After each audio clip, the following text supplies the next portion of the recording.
Hello and welcome to From Basement in Tulsa. I'm Jason Ferguson. I'm back. Sorry I skipped last week, you guys. But I'm really excited for this episode with some poets here. Let me tell you a story first. Last year, I watched a video online and it shook my heart. It was Neil Hilborn's OCD poem. And then I posted a video of that and I was like, where's this going on in Tulsa? Somebody has to be doing this in Tulsa. And everybody linked me to Creative Room and a bunch of people. And then now he's coming to Tulsa. So I posted, where can I get some of these poets to join us? And now they're here. So introduce yourself, you guys. I'm Claire Collins. Hello. I'm a poet and teaching artist. Excellent. Hello, Claire. I am Sterling Matthews. I am also a poet and an emerging teaching artist. That's excellent. That's cool. Yeah, and I'm written Quincey, I'm a poet also, and dabble in some teaching. That's activist work, and saving the kids in the world. One student at a time, right? Somebody's got How to. poetic is that? That's beautiful. This is cool. You guys are all teaching. That's excellent. So let's hear Neil actually give me permission to play his poem, but I'm gonna do it from YouTube because it has the crowd response. I feel like that adds so much to it. It's kind of like listening to like a TV show without the laugh tracks. Without the laugh tracks, it's just naked. Right. But here's Neil. The first time I saw her, everything in my head went quiet. All the tics, all the constantly refreshing images just disappeared. When you have obsessive compulsive disorder, you don't really get quiet moments. Even in bed, I'm thinking, they're locked door yet, the washman's yet, locked door yet, the washman's yet. When I saw her, the only thing I could think about was the hairpin curve of her lips, or the eyelash on her cheek, the eyelash on her cheek, the eyelash on her cheek. I knew I had to talk to her. I asked her about 6 times in 30 seconds. She said yes after the third one, but none of them felt right, so I had to keep going. On our first date, I spent more time organizing my meal by color than I did eating or fucking talking to her. But she loved it. She loved that I had to kiss her goodbye 16 times or 24 times if it was Wednesday. She loved it took me forever to walk home because there are lots of cracks on our sidewalk. When we moved in together, she said she felt safe, like no one would ever rob us because I definitely locked the door 18 times. I'd always look at her mouth when she talked, when she talked, when she talked, when she talked, when she talked. When she said she loved me, her mouth would curl up at the edges. At night, she'd lay in bed and watch me turn all the lights off and on and off and on and off and on and off and on and off and on and off and on and off. She'd close her eyes and imagine that days and nights were just passing in front of her. Some mornings, I'd start kissing her goodbye, but she'd just leave because I was making her late for work. When I stopped at a crack in the sidewalk, she just kept walking. When she said she loved me, her mouth was a straight line. She told me I was taking up too much of her time. Last week, she started sleeping at her mother's place. She told me that she shouldn't have let me get so attached to her, that this whole thing was a mistake. But how can it be a mistake that I don't have to wash my hands after I touch her? Love is not a mistake. It's killing me. She can run away from this and I just can't. I can't go out and find someone new because I always think of her. Usually, when I obsess over things, I see germs sneaking into my skin. I see myself crushed by an endless succession of cards, and she was the first beautiful thing I ever got stuck on. I want to wake up every morning thinking about the way she holds her steering wheel, how she turns shower knobs like she's opening a safe, how she blows out candles, blows out candles, blows out candles, blows out candles, blows out candles, blows out candles, blows out. Now, I just think about who else is kissing her. I can't breathe because he only kisses her once. He doesn't care if it's perfect. I want her back so bad. I leave the door unlocked. I leave the lights on.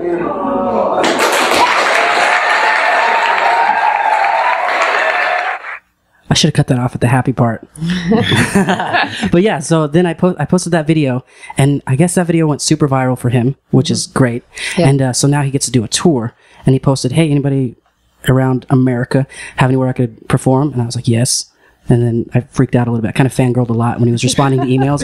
I was like, oh my gosh, this is Neil. And so he's coming to Tulsa, and I posted again how to find some poets that might perform with me, or at least how to get involved with that scene. And then I got bombarded with Claire Collins messages. Everybody was like, get in touch with Claire. Like on Facebook, it was, and then like the next day I was getting text messages. I have this friend named Claire you're going to want to get a hold of. And I was like, I'm in. So, and now you're here. So this is excellent. Welcome. I love it. And thank you for bringing friends. I'm excited. I'm just excited. Perfect. We're like family. Good. Yeah. Excellent. how'd you get involved, and how can we get involved in Tulsa? Where am I missing out? How have I not been a part of it? I think the first question is to just ask. Yeah, that's like what you did. Yeah, social media. You know, fortunately and unfortunately is one of the best ways for us to, you know, contact the world. So the first thing that you did was reached out, and Claire's name came up. So we're here just that fast, and we'll just continue that way. Yeah, absolutely. Yeah. Excellent. And I think I saw Louder Than a Bomb on Facebook. Yeah. Tell me about that. Louder Than a Bomb is an educational organization based in Chicago, actually. And Tulsa, we are really super proud to have it as the first regional outgrowth of the Louder Than a Bomb in Chicago. So Tulsa is the first city to have it outside of Chicago. It is the largest teen poetry festival in the world. It aims to bring segregated youth and cities together in a meaningful way. And I love the work. Excellent. I love it. Very much so. How'd you guys get involved? Tell me about stuff. Isn't that such an open question? So loaded. Stuff. Sometimes I'll ask a question, and then I'll ask another question and another one, and then I'll just edit in whichever you choose to answer. Yeah. But I'm not making it so easy. Pretty much, you do what you love, and you do it long enough, you get really good at it, and then people want to pay you to do it. I think you just explained life to me right now. Oh, man, you know? Yeah. Really. Yeah. Personally, these two people, Claire Collins and Rick Quincy. Big shout out to Cypher 120. It's Rick and Quincy's project. That's first place that gave me a voice, you know. Went out, spoke there, got in touch with Claire, got in touch with Louder Than the Bomb. But really, like Ridden said, first thing you gotta do is go out and ask. A lot of people say there's not a lot of things to do in Tulsa. There's plenty of things to do. You gotta just look for it. Yeah, for sure.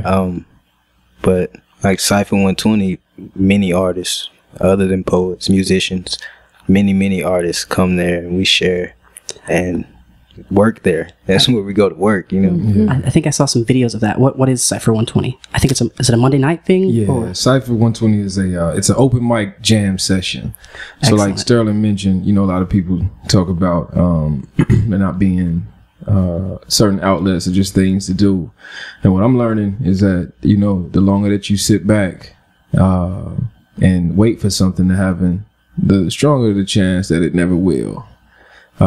So what I was doing, me and Claire and Sterling, you know, I got introduced to him like within the past year and a half. But we've been doing poetry in the city for, you know, nearly a decade, and that's where I met Claire, and I've been doing it a little bit longer than that. But so, you know, we went around town, did it at a whole slew of different venues, and you know, I wouldn't say we were probably, you know, we weren't really the most respected craft at any of those places. Yeah, so it was like, all right, well, we need to set up a place for us, for musicians. Typically what happened was, you know, we were there for the audience, and you know, the majority of the time the whole scene, the whole vibe wasn't even set up right. I would say that. And when I say right, I think there's a certain vibe, there's certain elements that are necessary for listening, you know what I mean, for poetry and everything, and none of them were exact. So, you know, Cypher 120 was birthed, and it gives a place for people to come to listen to us. We don't go to perform for them. They come for us. Yeah. And regardless if they're there or not, we have a stage so that we can articulate our emotions and the things that we deal with, like being OCD or, you know, different things that we struggle with, you know what I mean, on a daily basis, that, you know, I think we would literally lose our minds if we didn't have the chance to speak about what we felt. But fortunately, people like it, and some people love it, and some people really love it. and we've been going on for a year and a half. Yeah, so every Monday night, and we're at the First Shop right now. So plug every Monday night. First Shop for sure. Cypher 120. That's a cool place too. I'm glad that's happening there. Yeah. So I feel so out of it. You guys have been working on this for 10 years, and I'm like, this new poetry thing going on in Tulsa. It's like just started happening. it's just now having a comeback. I feel like Rin and I have been doing this in plenty of places with an audience of 2 for many a year. right. So now, fortunately, it's a place for us, and as long as I've got energy to assure its sustainability, then I'm gonna do the best that I can to make sure that happens. Great. I can't wait to be a part of that, to go see it. You are. Now you just have to show up. Now I have to show up. Now I can't wait to show up. Right. When I first asked, it was at Creative Room, and when I finally moved to Tulsa, Creative Room was gone, and I didn't really. I could have asked again. I could have assumed that it moved somewhere else, but I didn't. But now we're here. And I'm really excited. What's happening October 1st? Neil's coming, and now Claire has politely accepted an invitation to perform with us. I said that in the weirdest way possible. Claire's going to join us, and I'm going to play some songs. Dustin Storm's going to play some songs, and Neil's going to be here doing his stuff. Well, we'll have a lot of fun. In emails, he sounded really excited about it. I was like, it's kind of a small bar. Oh, it's at the Hunt Club. I guess I should say that too. I was like, man, it's kind of a small bar. We might be outside. We might be inside, depending on the weather. And he was like, dude, I'm pumped about it. It's going to be so much cooler than all these college gigs. And I last maybe 2 weeks ago, I said, can I find a local somebody involved with local poetry to join us? And he's like, yes, please, because I've been by myself this whole time on this tour. So he's pretty excited about this, and I'm real excited to have him here in Tulsa, and I'm glad you guys are here to help me talk about it.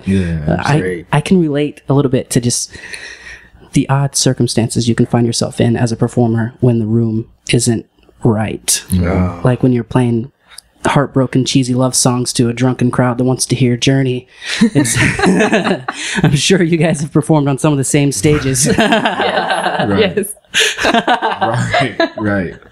That's so real for us right now. And then I'm thinking about it, just if I took the guitar away, I'd be so naked. So naked. Or just drink with them. Get down. Let me just get down and drink with y'all. Like, forget it, man. Like, get more love that way. Yeah. So you guys have some. Has that happened to you? I'm assuming with that response, kind of. Yeah. Yeah. I think with the nature of poetry, it's one of those things, and especially how old it is and its connection to art. It's being a branch of art. It is extremely subjective. So it's either people like it enough to listen, or they like it enough to fall in love with it. And our dream is for them to like it and love it enough to pay for it. Yeah. Right? Like buy books and pay for tours. Right. Right. Things of that nature. But it's so subjective, man, that one day you will have probably one of the best performances, and when I say performance, I would say the reception of it. Yes. You know what I mean? Right. Because of course we're trained to give it our all no matter what. But one night the reception will be amazing, and you're invited to come somewhere, like you said, where they just want to hear something other than somebody just talking to them. Yeah. So it's like, those are the days that you just take a deep breath, swallow hard, and realize it's for the love, I guess. Yeah. I think Ritten and I think we both really learned how to command a room. Yeah. To walk into a space and just be like, hey, I have something to say. Right. It might make you a little uncomfortable, but you should listen. Right. Yeah. I haven't learned that. I just keep singing. just keep singing. Got another 45 minutes on this. And hopefully somebody likes it. Right. Having done this for, you said 10 years, have you, I guess, noticed enough to recognize how much different it is with how much, as you said, social media is the way to handle business now? Like, has the attention spans of crowds, have you noticed differences in that? I think some people, man, I love this song so much. 20 seconds later, they're gone. Yeah. And go ahead. There's usually like in poetry slams and traditional poetry slam setup, there's a 3-minute limit, 3-minute time limit. And I think that people appreciate brevity these days. They want that instant gratification. They want something easy to consume. So keeping it brief. And I think it is sort of a challenge to say as much as you can to get it all in there in that short amount of time. Has that changed your style at all, do you think? Not quite. Not quite. Yeah, I don't think it's changed. I mean, I think there's a subtle impact, though. I mean, you have to, be considerate. And, with writing, you have to be aware of who your audience is, no matter always. what. That's the first rule, right? So understand who your audience is. And with poetry, it's like the homework before. It's like, all right, so what type of crowd is this? What's the demographic? Give me the breakdown. Where is it at? What's the location? You know what I mean? All of that. It impacts the reception of what you're going to be talking about. And, social media, as far as the attention span, I think there's a generation of kids, and we were just speaking before you hit record, about being in these classrooms with these students and these scholars. And it's, I think for the most part, that instant gratification that Claire was talking about is extremely obvious, the moment that you walk in. Yeah. And, I read somewhere, and I ain't gonna take up the whole time. No, it's all yours, man. Like the average attention span for an adult is 12 minutes, right? So that's an adult, and that's somebody that wants to pay attention. So when you're dealing with somebody that you have to convince, and then if you're dealing with people that are younger, you know what I mean? All of that plays a role. So, it's just a matter of doing the best that you can to get better at recognizing that. Being able to gauge the crowd. Yes. It's like super important. It depends on how you're going to say it, what you're going to say. And like Ridge said, talking to younger kids, you got to be kind of exciting, but you don't want to be over exciting. Be like, this guy's weird. You need to walk at it. Right. You got to be able to gauge the crowd.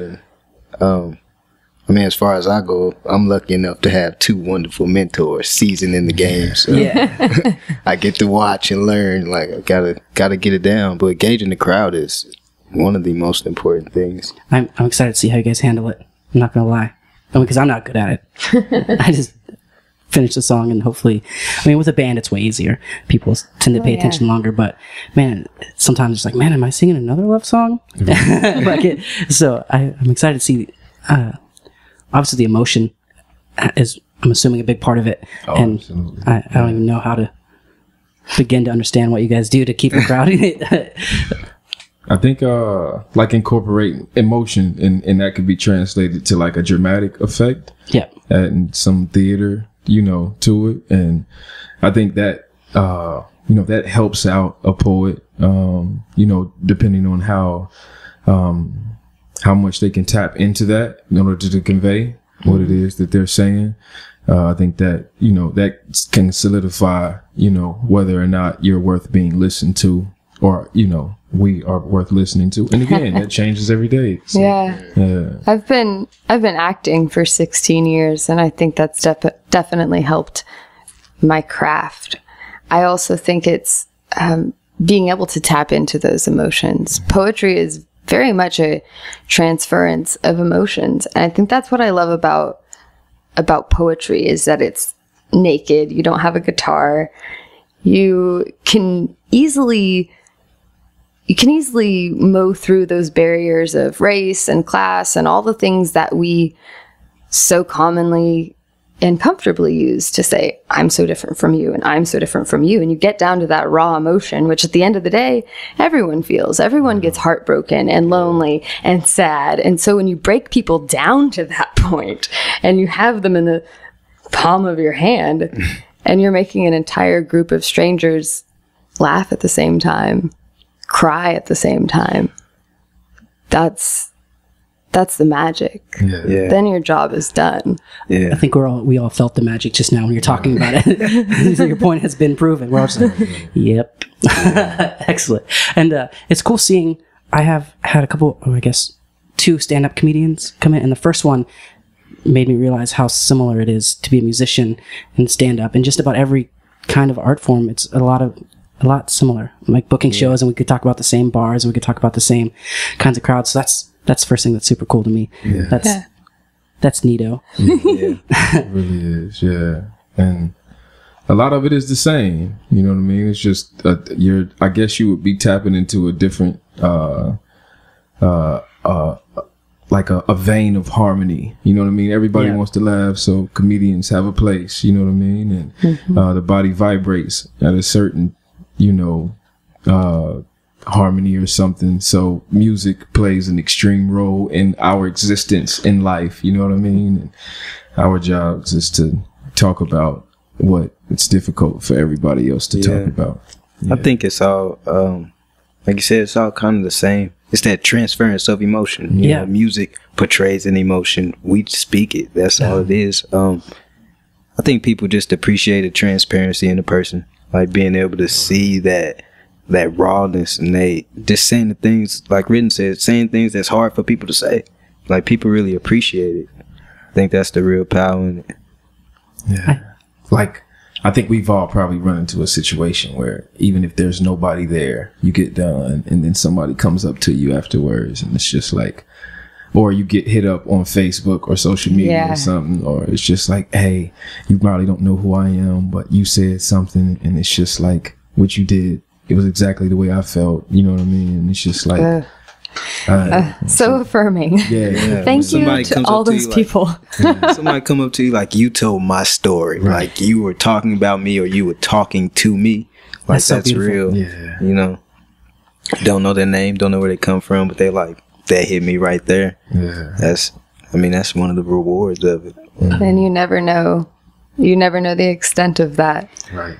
Yeah, I've played gigs that worked well, but where I thought nobody was paying attention whatsoever, and then quite a few people come up. I'm like, oh, I mean, I guess just because they're talking amongst each other, they're not missing my songs. But so that's cool. So I try to make sure I'm always putting forward everything I can to finish the songs. Do you think I've been obsessed with this book by a guy named Alex Gray for like a month now, and he's an artist. He actually did that calendar on the wall. He did. Did he do Tools? And he did Tools. Yeah. I think that's how I got famous. And he talked a lot about, just like one part of a chapter was about how when you're doing something to make money or just to be popular or just to do it, you don't get to call it an art. You get to call it a skill, or get to call it a job. You don't get to call it an art. Do you think it would be far more difficult to do that kind of just, I don't know what to call it, in poetry? Would it be harder to not do it with an emotion, just to, I'm trying to make my point come across, to be fake about it? It would be more difficult. I think it's for me it would, but I see plenty of inauthentic poetry. A lot of the academic poetry that you see, go look at the Harvard Review, and I dare you to find a poem that makes your heart beat fast. Yeah. And I think that's why so many people don't appreciate or like poetry, is because of academic poetry like that. It's forced profundity. It's students paying a lot of money to go to school and forced to be profound, and what comes out is entirely inauthentic. Right. I just showed how much I knew about poetry. Nothing. But you can see that with music too, that if you look at a lot of the most money-making stuff, you'll find zero emotion. And so it's really cool to hear a professional, somebody who's dedicated his life to the arts, say that. And I was like, it's cool that I'm not famous. My stuff has emotion. Exactly. I can honestly say I've never wrote a song just to be writing a song. So I was like, I'm an artist. Yeah, right. You see that a lot, like Main Street. Every time an artist blows up, everybody's like, dude, I liked it, when they were doing their mixtapes. I liked it way better before you became a star, you know? Yeah. Because after that, it's just like, you're doing this strictly for bread. You're doing this for money. It's not real anymore. I mean, but I understand it. In 10 years, if you listen to my songs and it's completely emotionless, but I'm living on the beach, you'll have to understand, and please forgive me. Know that I at least knew it at one time. I think, even at the smallest scale of it, having to write, like if someone approaches you to write something and they're like, I'll pay you, I just need you to come do it. I think that instantly puts you kind of in a box. Yeah. You know what I'm saying? It's like, Yeah, it's interesting. You know, it's when we, and I'm pretty sure these fantastic artists have they can relate to this. It's just, you know, writing based on, you know, an experience or, you know, or a sudden burst of inspiration, you know what I mean, with no boundaries or anything like that. It's just simply for me to get out, you know what I mean? That's totally different than being asked to write something. Yeah. And a lot of times when, you know, because we are trying to keep gas in the car, being Amen. asked to write Amen. something has to equate to something. Yeah. You know what I mean? And not all the time, but, you know, why not ask? You know what I Right. mean? Even if it's $10. But anyway, we could talk about that all night. All night. Yeah. But but yeah, there is a degree of I would say like it could be restrictive in a sense, you know what I mean, with what it is that you feel, or being able to articulate how you want when you are asked to do it a certain way. So I can only imagine what it's like if you agree to a contract to assist other people in making money, and you become one of the primary sources of that. You probably should do it their way. At least that's what they believe. Right. When the ironic part is that they came to you when you were doing it your way. Yeah. Right. Yeah. Exactly. So the minute that, you know, you agree, it's like, okay, we need you to start doing it like this. And now they're the professionals because for some dumb shit. I don't know. I don't know. But it's just the irony in that. It's like, you know, we're sought after when we do it our way. Right. But the moment that, you know, we're captured and we agree to, you know, some level of compensation or to perform at, you know, a certain level of stage or size of stage, it's like, you know, now you have to do it this way or the people Come to won't a set of come. rules. Yeah. It's like, Can't say all right. this, can't say that. Man. In fact, say this. Here, I wrote it for you. I'm saying I can't cuss. Yeah. No, you got some Claire does it like this all the time. Not saying that, I'm just using that as an example. Not saying Claire or Sterling. You know what I mean? That's how it is. Like, well, why don't you do it like Neil does it?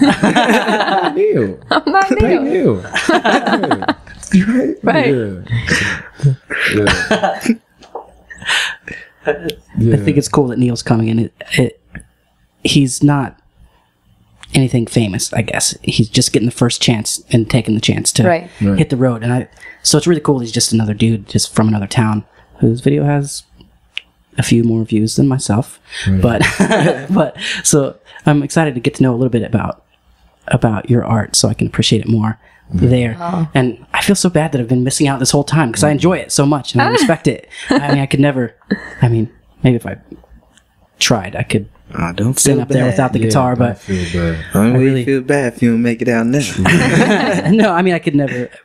I don't see myself performing without my guitar ever. I'm not taking that crutch off. It's, Well, come to our sanctuary I plan Yeah. on it. and bring your guitar. Bring your guitar. Bring the guitar. Yeah. Yeah. Have you guys played music as well?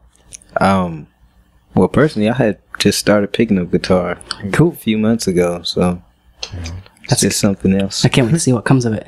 To become a really great writer first, and then toss it into music. I'm sure it's going to be beautiful. And I think it's cool that you guys are teaching art Yeah. as well, because a lot of people. Just everybody needs to know that even if you're not doing it to show other people, it's really beneficial to write or make art or paint or do whatever. It can really help. Yeah, it teaching does. poetry has been a ride. I've really loved it, and I see it as something that is so essential because there's so many things. We test kids. We don't teach them like life skills, like how to communicate with people, how to have confidence. And so I love at the beginning of the year getting these kids and watching them read their poems all shy in front of the class. And by the end of the year, they're these dynamos and they have all the confidence in the world. And it's probably the most transformative thing I have ever witnessed. And it's, I believe, one of the most important things that I could ever do as a poet with my skill set. And it's, even if kids don't grow up to be poets or grow up to be writers, they have that confidence that they'll take with them the rest of their lives on job interviews. That's priceless to me. Yeah. I love it. I'm looking back when I was learning about poetry, and had to write in school. I was never even aware that it could be an emotional thing. It was always just make sure this line and this line rhyme, and make sure it has this many words. So it's really cool now to be like, oh yeah, this is beautiful. Like, this is amazing. Yeah. So it's one of the most, I think it's really essential. Like Claire said, it's very rewarding. Like I said, I'm an emerging artist. This is my first year doing it. And the first day I came in, I was like, oh my God, I wish I had this in high school. And, you know, especially now, like in today's world, people are so disconnected. We see kids, they've been in school together now for at least 2 months or so, 3 months. And it's kids that's never talked to each other, or they don't know anything about each other. They don't know how to communicate. You know, they don't talk well. They don't know how to convey their feelings and how to speak up for themselves and things like that. And this type of poetry, and when I say this type of poetry, because like you mentioned, when we were in school, you didn't learn that type of stuff. You're like 5 words, 7 words, 5, you know, it's like this. Dead white man. Yeah, like you read the whole thing. Yeah. You know, it wasn't taught like that. Like, write what you feel, write your emotions, write what you see, write around just saying that you're angry. You know, don't just say you're angry. Explain to me, like, paint this picture for me. And the types of things that we get back are just, they're simply amazing. You know, they're beautiful works of art, and it teaches kids that confidence, and it tells them that they're beautiful and tell them that they are worthy and that they're smart. It's, you know, it's just something that I was like, man, I was missing this in high school. I didn't have this kind of stuff. And I think it's one of the most important things, you know? Yeah, I agree. Yeah. I see myself in those kids. I was one of those smart kids that got lost in the cracks out of school, and I sat by myself at lunch and wrote poems and didn't have any friends. You know, so I definitely wish I had that, but it's very much full circle for me to come back and like see myself in those kids and be like, that was me in 9th grade. Except for I didn't have an iPad. Right. I didn't have an iPad that the school provided. Right. I think one of the things that I recognize is introducing them to something that they have no idea has so much impact on what they already do. I think one of the biggest hurdles for me so far has been making poetry relatable, because what they've been given up until this point, and these are junior high and high school children, these either know poetry or, you know, that old traditional, well, I won't even say traditional, but it's just the old, you know, like Claire said, the academic side extremely structured. Yeah. And I don't understand how you could structure something that's not supposed to be structured. Yeah. But, you know, somebody wrote it centuries ago and gave it some type of theory of the way it was supposed to be done. And now it's been taught that for centuries. So I have to associate it with something that they see already and something that they experience. And the easiest way to make it relevant to them is with music. Yeah. And, you know, just the lyrics of the songs that they hear, regardless of how shallow we feel that they are, you know, or the depth of it. Right.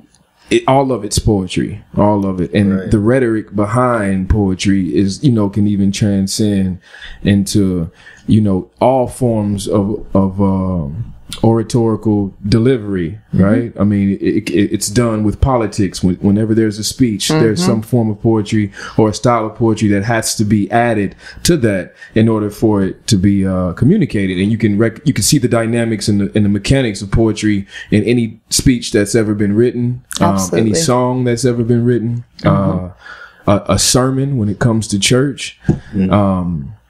anytime something has to be delivered, you know, with words, I believe that there is poetry that exists in it. And, you know, it's just trying to show them that everything that you hear, everything that you see, everything that convinces you that started with a notion, you know, is poetry somehow. And, the cool kids like it. Yeah. Breaking down those barriers, you see that common misconception of, you know, they write a poem, they say, I think this is wrong. And you have to tell them, like, poetry is not right or wrong. You know, it's up for interpretation. And you have to break down these barriers. Like, I think it should sound like a rap song, or I think it should sound like Shakespeare, or whatever have you. Right. You have to break down those barriers. Like, it's not right or wrong. Right. Like you said, it's anything delivered verbally is poetry. In a certain form, it is poetry. They're so stuck on right or wrong. And I'm like, no, this is oral tradition is the oldest art form. Come on, people. So, there's a cool side to it. And we do our best to show them that, you know, that it's cool, and use as many examples as we can, you know, at the same time staying true to the essence and the intent of poetry. But, keeping the integrity of it honest. I think even nowadays, just the visual aspect of, you know, we walk in the room and they're like, whoa, you guys do poetry. It's not just 80-year-old men doing these things. You know, it's like, you cool people. Like, this is cool. Like, you know, it's okay. Like, it's totally okay. I promise you. Like, it's great. It's so fun. We do exercises in identity. And so they're this young and they're talking about, you know, what it's like to be them and stereotypes. And we talk about all of that, all of those fun things, and do a lot of confidence building type exercises with them. A lot of look on the inside. And I think that's a really another transformative part of it, is them getting them to look on the inside, especially at their age. You know, they're so focused on wearing these Jordans and, you know, whatever it is. It's like, we spend so much time and money on our meat suits, but how much time do we spend on this internal part? It's like acceptance. They're fighting for acceptance. It's just like, but each of you have something going on in the inside, and for them to even considering what's going on the inside makes them uncomfortable. Oh yeah. I think the main thing we teach them is you all have a voice. You all have a story. Right. You know, you don't have to fit into the traditional thinking or whatever you want to call it, that I have to fit in, I have to wear this, I have to be this, I have to talk like this. Like, you all have your own unique voice. There's nobody else out there like you. There will be nobody else like you. Right. And, you know, that's really important, especially at this age, this young age. You get in high school, that's the biggest problem you have, like trying to fit in, you know. That's stuff that maybe even adults haven't heard. The adults are back now. We talked about their attention span only being 12 minutes, exactly 12 minutes ago. Welcome back, adults, to our conversation. Thanks. I can see how beneficial that would be, actually, especially as a student. I don't know. That's incredible that I actually heard. I'm trying to think of who was talking about it, but his wife was actually teaching basic meditation in her elementary class, and it's all about focusing on yourself and your inner self. And I'm like, man, that's cool for young people to be a part of, and that's really cool for young people to be a part of poetry and seeing who they are first. That's magnificent. Yeah, and self-acceptance. I think I always emphasize that self-acceptance as an act of revolution.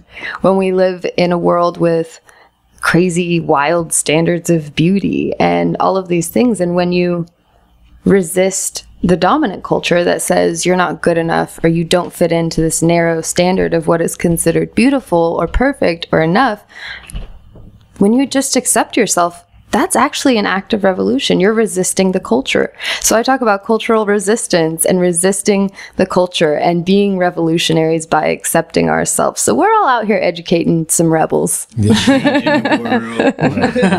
you guys just all lost your teaching jobs. If any parents are hearing this, they're not teaching your kids. We won't say where you teach. Not your children. Well, that's excellent. It takes a lot of people a long time to learn that.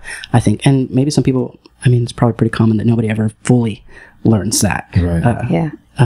Where are you finding, when you're not with the students, where are you finding your, what's the word I'm looking for?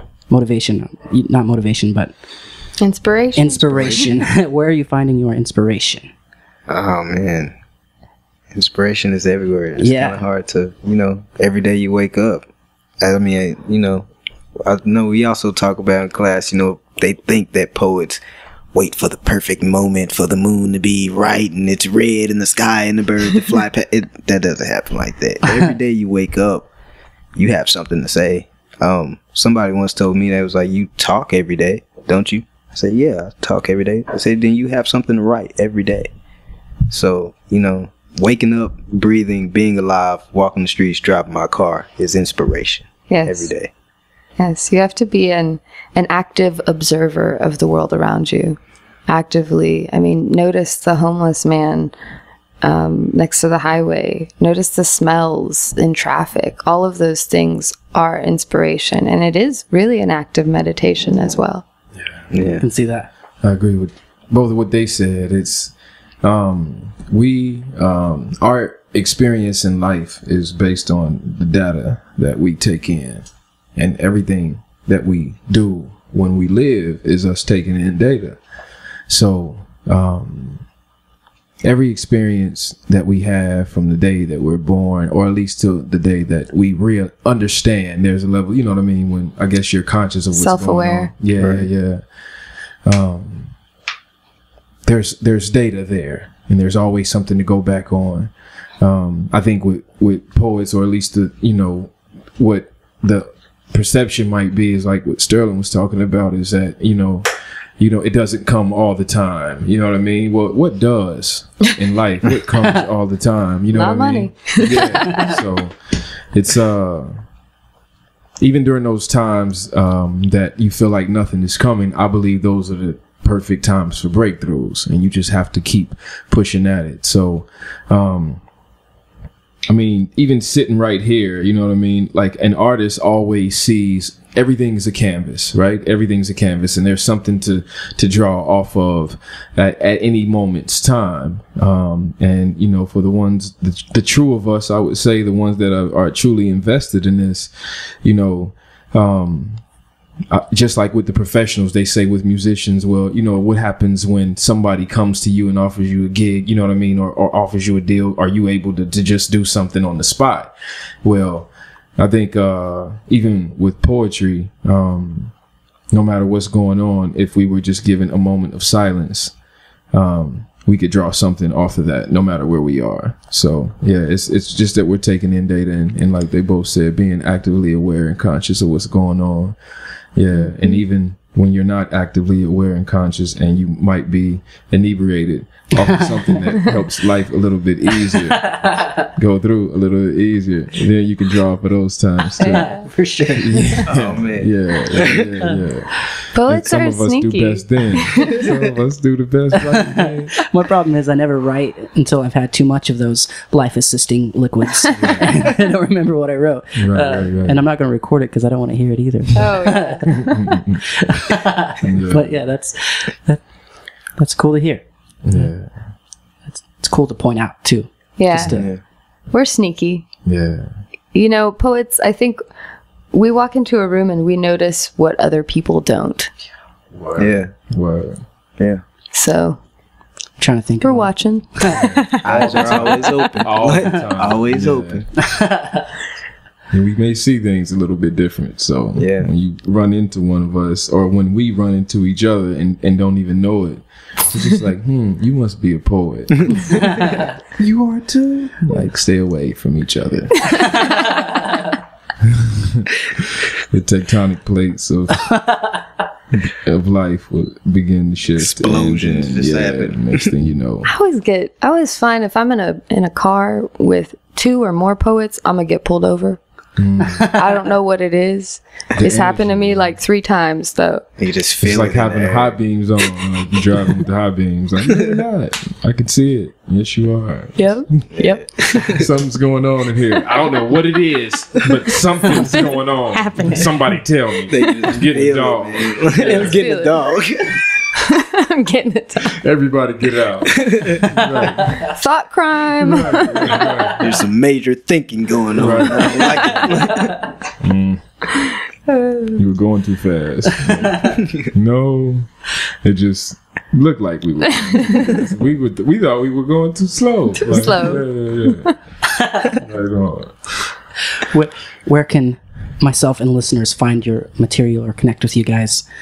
Facebookily, social media wise. Facebookily. Facebook. I'm on Twitter and Instagram at not your Barbie. Your is YR, not your Barbie. And on Facebook as Claire Collins. I'm on Facebook as Sterling Matthews. Also on Instagram at Furious X Jones. One name. Furious X Jones. Yeah, and Rick and Quincy on all 3 of them: Facebook, Instagram, and Twitter. Forgive me if I don't respond when you want same me to. with me. He's busy. True. Might be a Or I month. just might not want to. Social media is like It's a play. something important, like living my life. I don't know. Social media is like a necessary You evil haven't made a as an status artist. in the past 2 hours. What's wrong with you? What do you mean? I updated my phone early for iOS 8. I think it might be fixed now, but Facebook hasn't worked really on my phone for like 3 days. And then I was like, wow, this is glorious. Right. Yeah. I promise if Wow. everybody just like don't use Facebook for a couple days, your life will just, open up. Well, I just, If you don't use your phone, period. Dude. man, I can't imagine that. But Freedom. another thing the most exciting thing in iOS 8 was 2 things. One, I've always jailbroke my phone to be able to respond to text messages from wherever. Yeah. So now that's possible natively in your phone. And more What's importantly, that again? you can Jailbreak. I won't need to now, because now you can respond to a text message from anywhere, so you don't have to leave what you're doing to respond. And you can set a do not disturb on individual message threads on your iPhone. So if somebody group messages you about something silly, and you can just Dang, I need to turn that off, and then it doesn't buzz anymore, and you can just like, I don't know, that's glorious to me. is. So when somebody messages you, hey, come check out my gig, and then all of those people respond, where at? And You're like, leave me alone. I mean, I want to go to your gig, but I don't need to watch you need tell to hear everybody, everybody what else. time. Yeah, nothing I would to like do to with be it. there. So, and we can catch you every Monday. For now, it's First Shop. What time? 8 o'clock. Dude, I'll be 8 o'clock. I'm sorry. Yeah, 8 o'clock at First Shop. Every Monday. Lord willing. It's Yeah. like Church of the Soul. Yeah. I'm real excited to experience that. And I hope everybody listening will come see Claire perform. And if Ritten and Sterling would like to perform too, October 1st at Hunt Club. Right We'll try to be a accepting room. I'll get everybody really drunk before you guys perform, and it'll be awesome. Yes.